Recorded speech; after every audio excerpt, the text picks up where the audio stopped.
3조 발표 시작하겠습니다. PPT 띄워주세요. 네, 저희는 이제 3조 타이밍, 그룹 타이밍에 대해서 발표할 건데 여러분은 언제라는 단어에 대해서 어떻게 생각하세요? 어떤 시제라고 생각하세요? 언제라는 단어?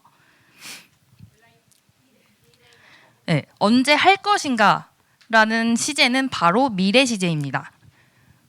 PPT 계속 띄워주세요. 본론에 앞서 저희 내용 중에 재미난 연구가 있어서 하나 소개시켜드리려고 하는데, 각 나라마다 미래 시제를 사용하는 나라도 있고 그렇지만 미래 시제를 사용하지 않는 나라들도 있어요. 저희 같은 한국어는 나는 언제 무엇을 할 것이다, 이것은 미래 시제. 또한 영어권에서 I will 이라고 하는 것도 미래 시제잖아요.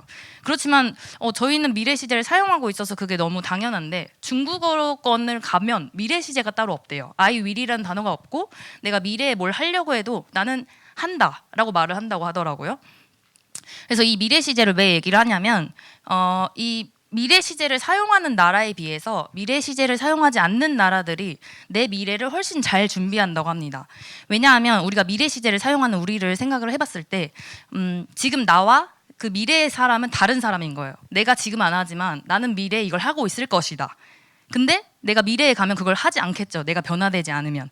그래서 이 연구 결과를 보면서 저희 조는 내일부터 할래, 5분만 있다가, 이런 게으름도 사실은 미래에서 빌려온다는 사실을 알게 되었습니다. 그렇기 때문에 올바른 미래 시제를 사용하는 것이 현실을 더욱 중요하게 만들 수 있다는 것을 알게 되었고, 또 저희 책 내용 중에 나오는 거가 현재 초단위 혹은 더 세밀하게 구체화된 세상에서 살고 있는데, 이 현재와 미래를 생각하는 이 사회 속에서 저희가 처음부터 이렇게 구체적으로 시간을 활용하고 있었을까요? 그렇지 않습니다. 그 구체화된 시간을 현재와 미래의 사이를 더 긴밀하고 더욱 체계적으로 만들어준 사람이 있는데, 그 사람이 바로 갈릴레오 갈릴레이입니다.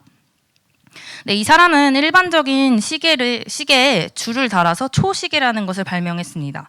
그 결과 본능에 맡기고 자연의 변화에 직감하던 그 시간을 이제 우리는 분과 초 단위로 더 쪼개서 사용을 할 수 있게 되었고, 사실은 갈릴레이는 초시계라는 무엇을 만들었지만 우리는 그 무엇이라는 초시계를 통해서 구체적인 시간이라는 언제를 얻게 됐다고 생각할 수 있죠.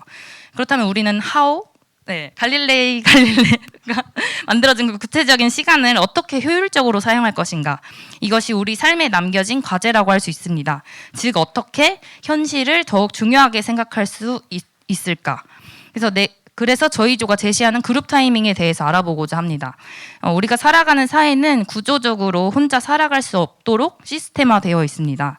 그렇기 때문에 서로 상호 간의 커뮤니케이션과 협동이 필수적이며, 이것은 그룹 타이밍의 중요성이자 꼭 필요한 이유입니다.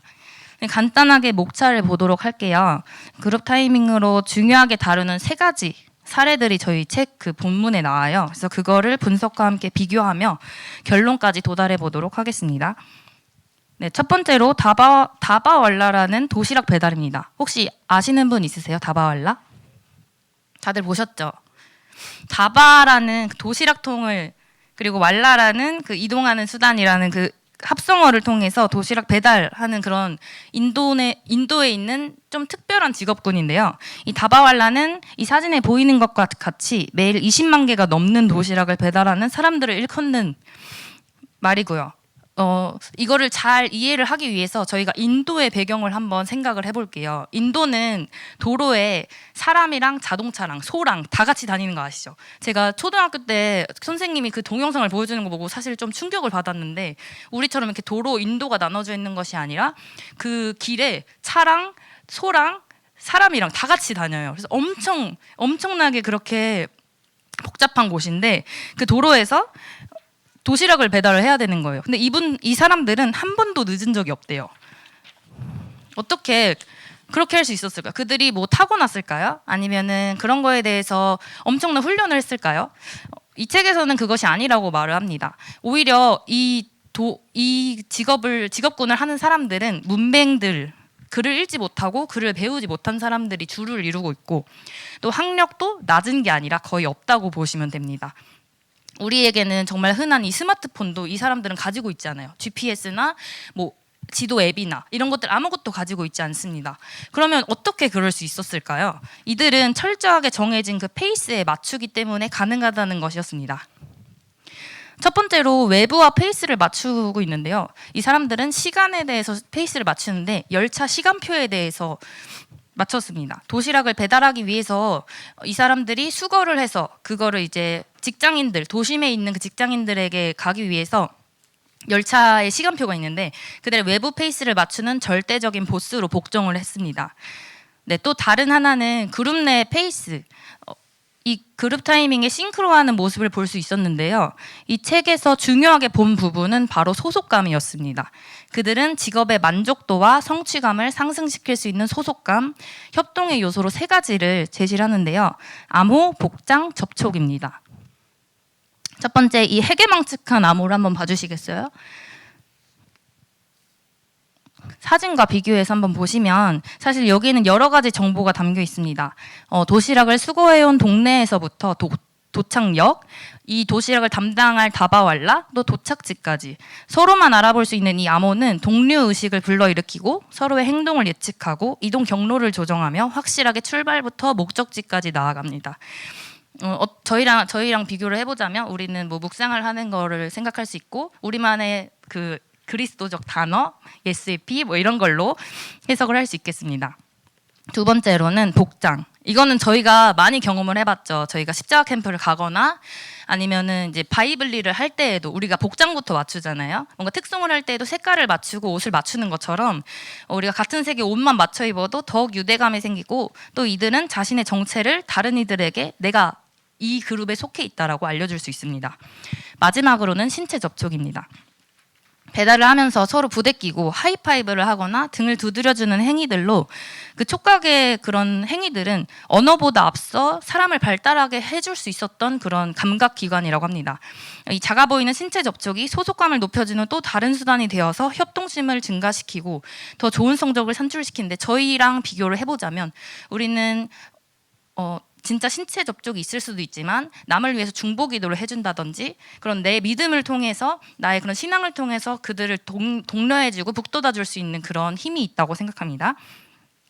그래서 알아봤다시피 이 일을 단순 도시락 배달로 여기는 것이 아니라 이 사람들은 책임감을 가지고 있고 또 대단한 일이 아닌 것처럼 보일지라도 그 어떤 마인드를 가지고 있냐면 이 도시락통이 지금은 밥이 들어있지만 이 사람들이 움직이는 이 안에 정말 중요한 그 사람의 생명이 달려있는 그런 것들을 운반하는 것처럼 생각을 하고 그렇게 일을 한다고 합니다. 그리고 또 소중히 생각하며 협동심으로 움직입니다. 두 번째 사례로 넘어가 볼 텐데 이건 합창이에요.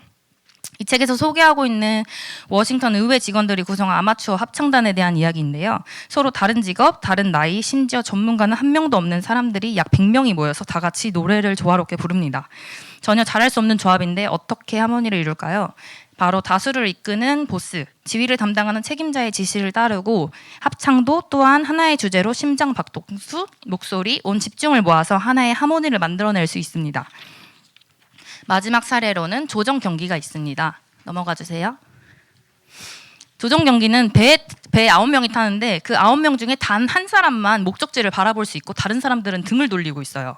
그 단 한 사람 타수가 보스 역할을 마찬가지로 해내는데 나머지 사람은 그 타수의 구령에 맞춰서 페이스를 맞추고 일사불란하게 복종합니다. 이들 중 한 명이라도 동작을 정확하게 하지 않으면 최고의 속도를 낼 수 없기 때문에 서로에 대한 믿음 또 정확도, 서로 함께 해야 되기 때문에 배려. 그래서 보스의 명령에 완전 순종해서 하는 그런 모습을 볼 수 있었습니다.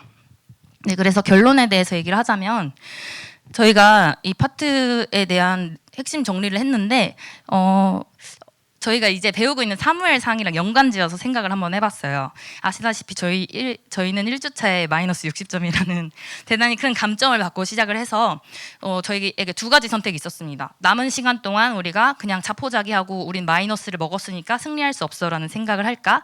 아니면 점수에 연연하지 않고 그냥 우리가 함께 공동체가 된 것에 열심히 달려갈까라는 거를 생각을 했을 때 저희는 후자의 마음을 모았습니다. 그래서 긴급회의도 한번 했고 또 서로를 돌아보는 시간이 있었는데 저희가 이렇게 그런 에스카토스한 마음으로 모여서 이야기를 나누다 보니까 또 이번에는 또 그룹 발표를 준비하면서 서로를 돌아보니까 분명 우리에게 부족한 부분들이 있지만 우리에게 강점이 또 있었어요. 그래서 우리가 PPT를 만들 때 우리 성원이는 내용을 정말 일목정연하게 잘 정리를 해줬고, 우리 다한이는 그 정리한 거를 텍스트로 정말 완벽하게 옮겨줬고, 우리 현정이는 거기서 핵심 요약을 정말 잘해줬고, 저는 직업의 특성상 PPT를 만들 수 있기 때문에 PPT를 만들어서 저희가 이번 주는 특별히 더 그 그룹에 대해서 많이 느꼈는데, 세상에서는 이게 경쟁 사회이기 때문에 이게 잘 안 되지만 저희가 말씀으로 하나가 되니까 이게 잘 된다라는 것을 깨달았습니다. 그래서 우리가 왜 지도자가 세워져야 하는지, 또 왜 따라야 되는지, 이 앞전에서 보스에 대해서 얘기를 하고, 믿음에 대해서 얘기를 하고, 서로에 대해 배려에 대해서 얘기를 한 걸 보면서 이 지도자 캠프가 과학적으로 증명이 됐다라고 저희는 결론을 내렸습니다. 네, 감사합니다.